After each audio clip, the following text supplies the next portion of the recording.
지난해 선교 이슈를 돌아보고 올 한해 한국 선교계가 나아갈 방향과 전망을 짚어봤습니다. 2019 한국교회 부활절 연합예배가 오는 4월 21일 오후 3시에 열릴 전망입니다. 예배 장소는 서울 시내의 한 대형 교회로 가닥이 잡혔습니다. 한국교회가 3.1운동 100주년을 기념하기 위한 다양한 사업을 계획하고 있습니다. 관련 내용을 정리했습니다. 서울의 옛 공군사관학교 교회인 성모교회가 문화재로 등록 예고됐습니다. 고티비와 월드비전, 서울제일교회가 아프리카 케냐의 아이들을 돕는 데 힘을 보태기로 했습니다. 안녕하십니까. 고티비 뉴스입니다. 지난 한 해 동안 큰 이슈였던 중국 종교 탄압은 교계에 큰 충격을 안겨줬습니다. 때문에 올해엔 세계 선교의 위기를 한국교회가 어떻게 극복할 수 있을지 관심이 집중되는데요. 선교 침체의 우려부터 사역의 다양화를 통한 긍정적인 측면까지 올 한해 선교 전망을 오현근 기자가 짚어봤습니다. 다사다난했던 2018년은 비단 사회적으로만 우여곡절이 있었던 것은 아닙니다. 선교계도 지난해 많은 핍박과 고난을 겪으며 힘든 한 해를 보내왔습니다. 그런 2018년을 뒤로 하고 새롭게 맞은 2019년의 선교는 어떻게 전망될까? 일부 교단 선교부와 선교단체에선 전망이 그렇게 밝지 않다고 보는 견해가 있습니다. 지난해 선교계를 뜨겁게 달궜던 중국과 인도 선교사 추방의 여파가 있을 것으로 보여집니다. 여기에 더해 교세 감소가 선교 침체로 이어지는 현상도 조심스럽게 내다보고 있지만 이는 선교협의체의 견해와 달랐습니다. 선교는 부흥한 교회와 성도의 경험에서 결단되기 때문에 선교사 수의 감소는 있을 수 있지만 적어도 10년 이상이 지나야 확인할 수 있는 내용이란 겁니다. 건강한 교단은 계속해서 선교사 파송을 중단하지 않고 오히려 증가하고 있다. 교인 감소가 되지 않느냐 하는 것은 그거는 이제 사실이라고 하더라도 교인 감소가 바로 선교의 침체로 이어지는 것은 시간을 두고. 하지만 비관만 하긴 아직 이릅니다. 한국세계선교협의회가 공개한 통계 자료에 따르면 지난해 12월 말 기준으로 한국인 선교사 파송은 지난해 대비 557명 증가하며 최근 몇 년 새 가장 큰 폭으로 상승했습니다. 다만 지난해가 파송의 가속화를 기대했던 해였지만 조정과 성숙으로의 불가피한 수정은 아쉽다는 평가입니다. 국제적인 네트워크를 더 활성화시켜서 한국 선교만이 아니라 이것은 하나님의 나라의 선교를 우리 한국 선교사들이 하는 해로 정말 자리매김을 할 수 있는 그런 시기가 되었으면 좋겠습니다. 올해도 중국과 인도에선 상당히 많은 선교사들이 비자발적 철수를 하게 될 것으로 예상되고 있습니다. 그러나 국가나 교회가 나서서 해결하기 어려워 난민과 이주민을 위한 사역 등 새로운 선교 방향을 모색하는 것도 대안으로 떠오르고 있습니다. 더불어 선교사들의 고령화가 새로운 문제로 지적되고 있어 선교계의 적절한 대처가 요구되고 있습니다. 구티비 뉴스 오현근입니다. 한국교회 70여 교단이 참여하는 2019 한국교회 부활절 연합예배가 오는 4월 21일 오후 3시에 열릴 전망입니다. 부활절 연합예배위원회는 세 번째 회의를 열고 예배 일시와 장소 등 구체적인 사안의 초안을 구성했습니다. 올해 연합예배 장소는 서울 시내의 한 교회가 될 것으로 보입니다. 준비위는 이날 회의에서 최근 몇 년간 연세대 노천극장 등 야외에서 예배가 진행된 만큼 올해는 실내에서 진행하는 게 좋을 것 같다는 의견을 모았습니다. 여의도 순복음교회와 사랑의 교회가 물망에 올랐습니다. 연합예배 대회장은 예장합동 이승희 총회장이 맡았습니다. 또 기아성 이영훈 총회장과 예장통합 리명석 총회장 등 13개 교단 대표자들이 상임 대회장으로 연합예배를 섬기기로 했습니다. 이 밖에 대회 주제와 장소를 포함한 세부 사항 결의 내용은 이승희 대회장 등의 승인을 거쳐 최종 확정될 예정입니다. 1919년 3.1운동이 일어난 지 100년을 앞두고 있습니다. 한국교회는 3.1운동 100주년을 기념하기 위한 다양한 사업을 준비하고 있는데요. 각 교단부터 연합기관, 기독교학교에 이르기까지 한국교회가 계획한 다양한 기념사업을 정리했습니다. 한혜인 기자입니다. 한국교회가 3.1운동 100주년을 맞아 기독 선배들의 발자취를 기억하고 신앙적 계승과 회복을 위한 사업들을 진행합니다. 먼저 한국기독교교회협의회는 예장통합, 기감, 기장, YMCA 등과 한국기독교 3.1운동 100주년 위원회를 구성하고 3월 1일 드려질 한국교회 연합예배를 준비 중입니다. 3.1운동 100주년 한국 그리스도인의 고백과 다짐이란 선언문도 발표합니다. 교회협은 이달 중순경 시민들에게 선언문을 공개하고 한국교회를 향한 시민들의 제언을 들은 후 3.1절 당일 최종 발표할 예정입니다. 선언문에는 이웃과 함께하는 교회로의 변화 의지와 함께 한반도의 평화, 인권 존중의 의사가 담겼습니다. 좀 더 우리가 100년 전의 선조들이 외쳤던 사상을 잘 기억했으면 좋겠고, 그리고 모든 사람이 인간답게 살아갈 수 있는 세상을 만들자라는 꿈이 다시 우리 안에서 일어날 수 있는 계기가 되었으면 좋겠습니다. 한국교회 총연합은 3.1절 당일 오전 11시경 서울시청 앞에서 범국민 대회를 가집니다. 한교총은 정부가 출범한 3.1절 기념사업위원회와 협력해 공동 설교문과 기도문을 한국교회에 배포하고 공동 예배주일로 지킬 수 있도록 독려하겠다고 밝혔습니다. 기독교 학교는 전국 기독교 학교 대회로 연합합니다. 기독교 학교 정상화 추진위원회가 주최하는 이번 대회는 2월 21일 열리며 3.1운동과 기독교 학교의 역할 등을 조명하는 학술대회로 시작해 예배로 마칩니다. 학생들에게 올바른 역사를 가르치며 중추적 역할을 감당했던 기독교 학교의 긍지를 되새기겠다는 각오로 3.1운동과 기독교에 관련한 교육 자료도 개발합니다. 이 밖에도 예장합동, 통합, 구세군 등 한국교회 주요 교단들은 3.1운동 참여교회 조사, 사적지 탐방, 유공자 발굴 등 다양한 사업을 구상 중입니다. 구티비 뉴스 한혜인입니다.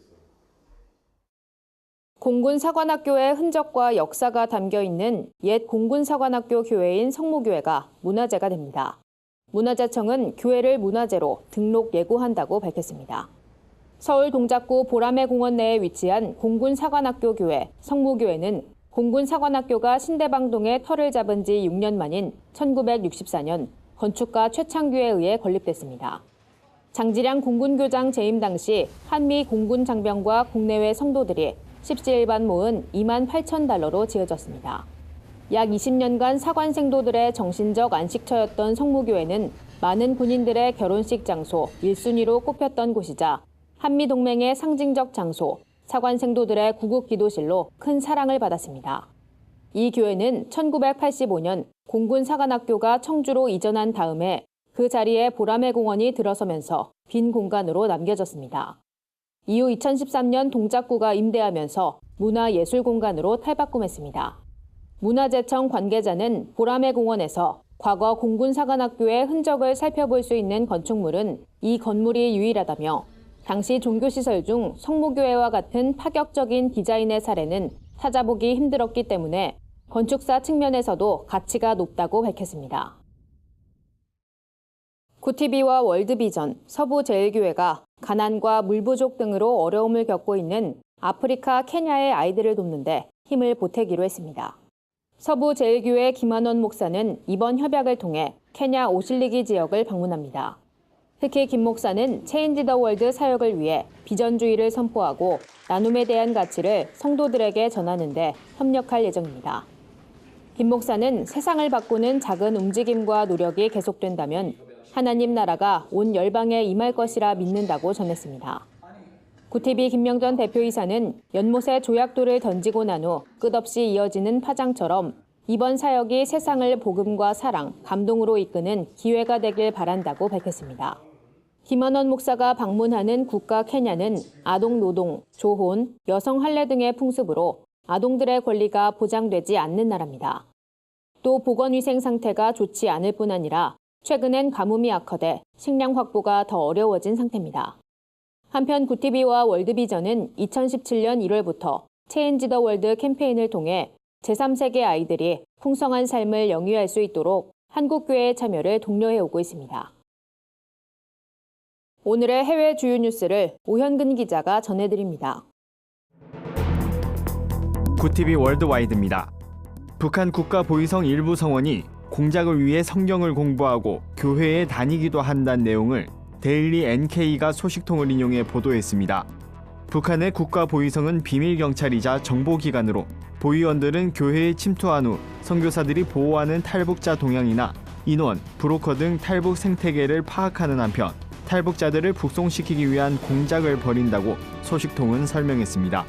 최근 몇 년 동안 이 같은 움직임은 더욱 활발해지고 있으며 이는 탈북 단속 강화와 대북 제재에 따른 외화 유입 감소의 영향 때문인 것으로 분석됩니다. 페이스북이 프랭클린 그레암 목사의 게시물을 일시적으로 차단한 데 대해 사과했다고 미국 크리스천 포스트가 보도했습니다.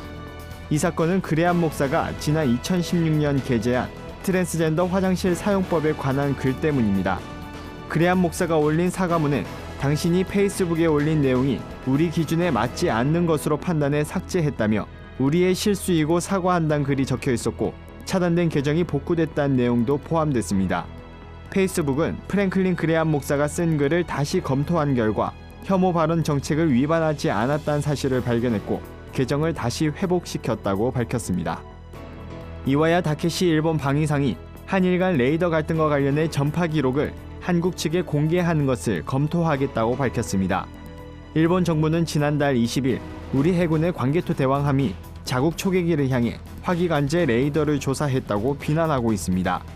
이에 우리 측은 오히려 초계기가 위협 비행을 했다며 일본 측의 주장을 반박하는 동영상을 공개한 바 있습니다. 우리 정부는 그동안 일본 측의 레이더 주파수 특성을 공개하라고 요구했지만 일본은 기밀이라며 공개하지 않고 있습니다. 이와야 방위상은 이번 갈등과 관련해 미국 측에 중재를 요청할 가능성도 내비친 것으로 알려졌습니다. 올해 골든글로브 시상식에서 뮤지컬 코미디 부문 나무주연상을 수상한 헐리우드 배우 크리스찬 베일이 사탄에게 영광을 돌린다는 수상 소감을 전해 논란이 되고 있습니다. 크리스찬 베일은 시상식에서 영화 바이스의 주인공 딕 체니 전 부통령 역할로 뮤지컬 코미디 부문 나무주연상을 수상했습니다. 수상 소감에서 그는 이 역할을 어떻게 연기할지에 대해 많은 영감을 준 사탄에게 감사한다고 말했습니다.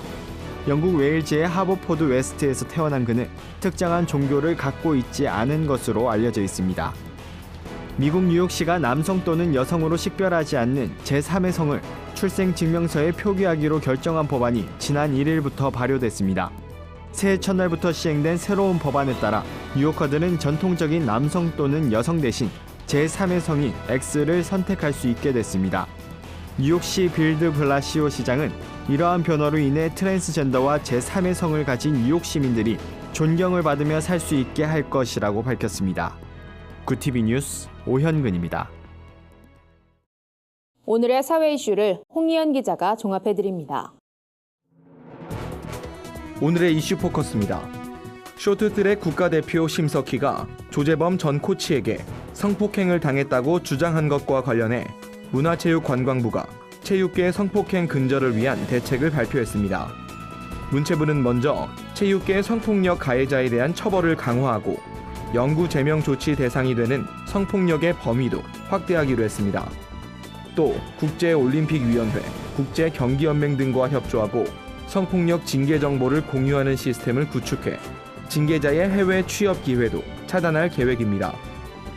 학부모들이 추진했던 협동조합 유치원 계획이 무산되자 경기도교육청이 최근 지원을 자청하고 나섰습니다. 얼마 전 동탄 비리 유치원 사태로 학부모들은 비상대책위원회를 꾸려 직접 유치원을 운영해보겠다며 협동조합 유치원을 준비했지만 임대할 건물이 마땅치 않아 결국 계획이 무산됐습니다. 이에 이재정 경기도교육감은 화성시와 협력해 공공기관 임대를 논의하고 있다며 긴밀한 소통을 통해 유치원을 설립할 수 있도록 돕겠다고 전했습니다. 중소기업에 취업한 청년이 목돈을 마련할 수 있도록 돕는 청년내일 체험공제 가입 신청이 시작됐습니다. 청년내일 체험공제 2년형은 중소기업에 취업한 청년이 2년 동안 근무하며 300만 원을 납입하면 정부와 기업이 일정 금액을 보태 1,600만 원을 마련할 수 있습니다. 3년형은 3년간 600만 원을 내고 3천만 원을 마련할 수 있습니다. 중소기업에 취업한 청년을 위한 일종의 3자 공동 적금으로 청년들의 중소기업 취업을 촉진하고 장기 근속을 유도하는 것이 목적입니다. 신청은 청년내일 체험공제 웹사이트에서 할 수 있습니다. 구티비 뉴스 홍미연입니다. 주요 단신입니다. 기독교 대한성결교회가 오는 20일 교단 해외 선교 주일을 맞아 해외 선교 소액 정기 후원 프로그램을 도입합니다. 지역사회를 섬기고 핵심 인재를 교육 후원하며 교회 배가와 제자화를 촉진한다는 의미의 샘 프로젝트는 QR코드를 활용해 휴대전화로 손쉽게 후원할 수 있습니다. 최근 인권위가 한동대에 다자성애, 동성애를 옹호하는 강연을 주최한 학생의 징계를 취소하란 권고 결정에 대해 동성애 동성혼합법화 반대 전국교수연합이 성명을 발표했습니다. 이들은 다자성애와 낙태 등의 문제를 페미니즘으로 포장해 인권에 포함시킨 인권위를 규탄한다고 밝혔습니다. 국제 어린이 양육기구 한국 컴패션이 오는 19일 안양 아트센터에서 좋아요 콘서트를 개최합니다. 이번 콘서트엔 홍보대사 가수 션과 컴패션 후원자로 구성된 컴패션 밴드의 다채로운 무대도 펼쳐집니다. 한국기독교미술인협회가 9일부터 15일까지 인사동 포토하우스에서 청년작가 초대전을 엽니다. 소울 앤 스피리트란 주제로 열리는 이번 전시회엔 13명의 청년 작가들의 신앙이 담긴 다양한 작품이 전시됩니다. 이상으로 뉴스를 마칩니다. 구TV 뉴스는 인터넷 신문 데일리 굿뉴스를 통해서도 보실 수 있습니다. 시청해주신 여러분 고맙습니다.